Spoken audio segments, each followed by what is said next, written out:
être restaurée. Alors que le mois du Ramadan touche à sa fin, venons-en au dossier de cette édition consacrée à la décision prise par 30 à 70 000 personnes en France de se convertir à l'islam. Ce sont essentiellement des femmes qui font ce choix. Pour quelles raisons? C'est ce que Pierre Nicolas et Jean-Michel Mière ont demandé à 2 d'entre elles. Écoutons leur témoignage. Géraldine est fière. Fière d'être bretonne, fière d'être française et fière d'être musulmane.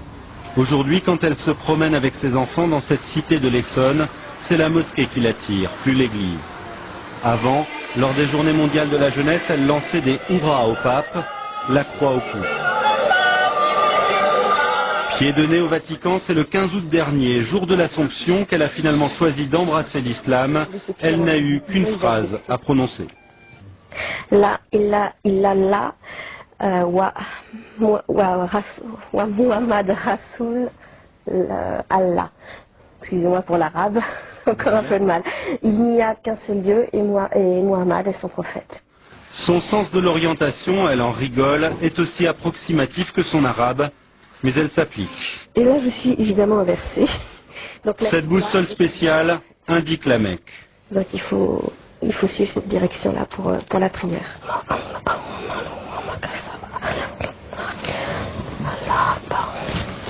Depuis qu'elle porte le voile, sa fille trouve que maman ressemble à une africaine, mais Géraldine se sent mieux dans sa peau.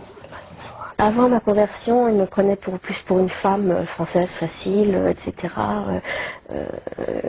On va dire vraiment quelqu'un qu'on va draguer et c'est tout. Depuis que j'ai le voile et que je suis musulmane, je suis une femme qu'on respecte et une sœur.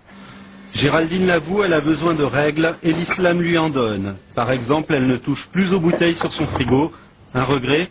C'est plus quand je mange, par exemple, un plat typique qu'on a l'habitude de mettre de servir avec un vin rouge, ou même les huîtres que j'ai mangées dimanche sans muscadet, c'était un petit peu tristounet finalement, puis c'est bien passé avec le citron.